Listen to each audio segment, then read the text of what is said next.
En plein cœur de la Seine-et-Marne, il n'y a pas que Volvicomte et le Brie de Meaux.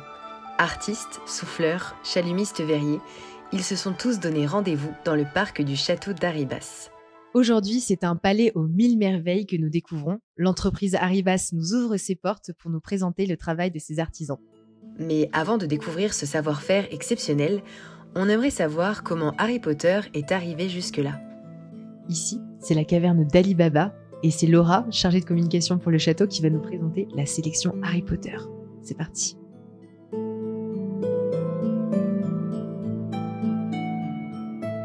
Harry Potter est arrivé chez Arribas avec malheureusement la crise du Covid-19 et la fermeture du parc Disneyland. Nous, on est en partenariat depuis plus de 55 ans avec Disney. Avec la fermeture du parc, on avait vraiment la volonté de s'ouvrir à d'autres horizons et à d'autres licences. Le monde Harry Potter nous faisait sens.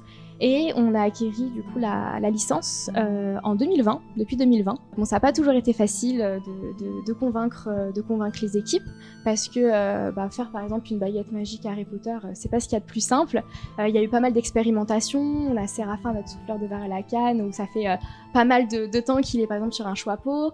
Noé qui fait les baguettes magiques, on a eu pas mal d'essais. C'était vraiment un réel défi et on est assez fiers aujourd'hui de présenter des produits vraiment d'exception, les baguettes magiques. On a sorti une gamme de textiles avec nos designers. Donc voilà, on a une gamme assez complète et on est fiers aujourd'hui de présenter ces produits. Des mugs en verre à l'effigie des 4 maisons, des stylos, des bijoux, des boules de Noël et autres créations inspirées par le monde des sorciers. Arribas, avec les années, c'est vraiment devenu une maison où pas mal de métiers artistiques se rencontrent.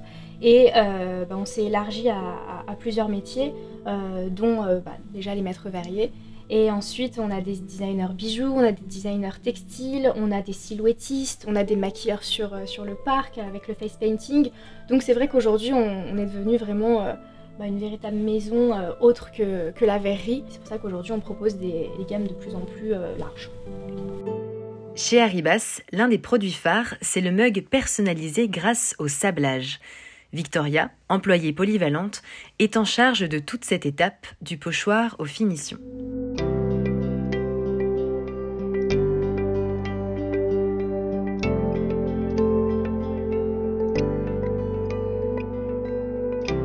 Après la réalisation des pochoirs, il faut protéger les mugs, un exercice assez fastidieux.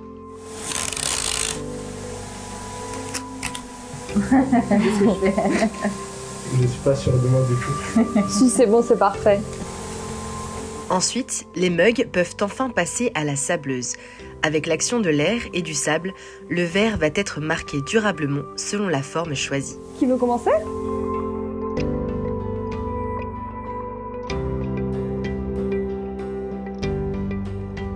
Il manque de ce côté-ci. Ce côté-là, c'est bon. Il manque juste ce côté-ci. Tadam! Avant d'aller jeter des sorts avec le fabricant de baguettes, petit détour par le souffleur de verre Séraphin. Lui s'est mis en tête de façonner un chapeau en verre. Un exercice très difficile, notamment à cause des changements de température qui peuvent être fatals pour les créations. Celui-là, c'est celui que j'ai fait le plus récemment et c'est celui qui se rapproche le plus d'un chapeau réussi, quoi. En fait, on va utiliser une technique où on utilise de la ballotte, qui sont des bouts de verre concentrés comme ça. Ça, c'est la couleur que je vais utiliser pour le chapeau. Moi, je vais prendre déjà une bille. Je vais casser ça, je le fais chauffer. J'en façonne une bille.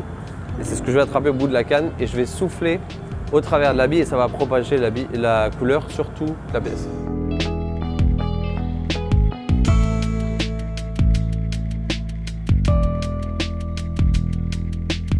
Ensuite, je vais rechercher du verre une deuxième fois, tout faire pareil, rond, bien joli. Ensuite, recommencer à souffler.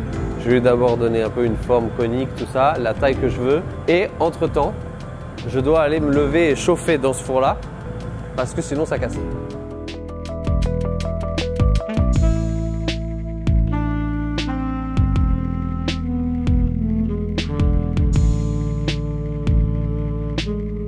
En fait, on commence par le souffler comme ça.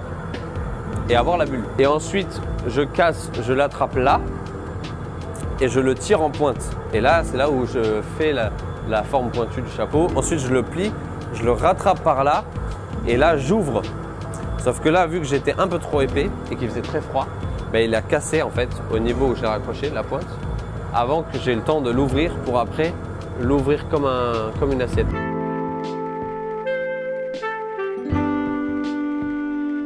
Ensuite, nous allons à la rencontre de Noé, qui travaille le verre à chaud à l'aide d'un chalumeau. Une grande partie de son travail réside notamment dans la création des mélanges de couleurs pour créer les artefacts parfaits. Tous ces morceaux de baguette, du coup, ce sont les prototypes, les crash tests de Voldemort, tout simplement. Donc en fait, pour arriver à cette couleur de Voldemort, j'ai dû faire plein de tests avant pour trouver la bonne couleur qui me convenait. Donc j'ai dû passer à ça, puis ça m'allait pas, puis je suis passée à ça, puis après voilà, ça donne cette couleur. Sur une flamme dont la température avoisine les 1600 degrés Celsius, Noé vient travailler lentement mais sûrement les bâtons de verre colorés qu'il reçoit. J'ai commencé par enrober du verre transparent, 2 verres de couleur. Donc là, je vais le faire en 2 couches. En gros, j'ai une première couleur que je suis en train d'appliquer. Une fois que j'ai enrobé de celle-ci, je vais réenrober d'une autre couleur pour avoir vraiment la couleur et la texture que je souhaite exactement.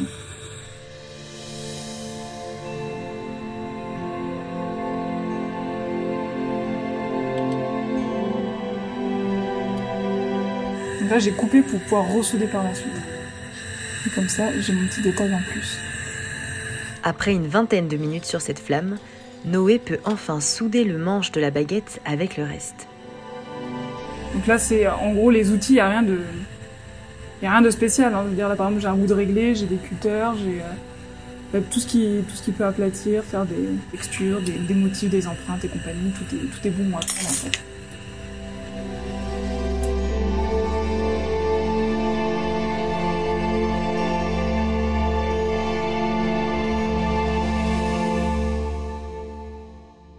À l'issue de ce façonnage minutieux, les baguettes doivent encore passer quelques heures au four. Donc là, lui, il va tout remettre à température et le lendemain, je pourrai récupérer la baguette entière et compagnie. Elles seront jamais pareilles, même les motifs là-dedans. Je peux pas remettre exactement tout le temps les mêmes coups de... Vu que c'est très... il y a beaucoup de détails et compagnie, on essaye de texturer et que ça ressemble au plus, mais ça sera jamais exactement la même, quoi.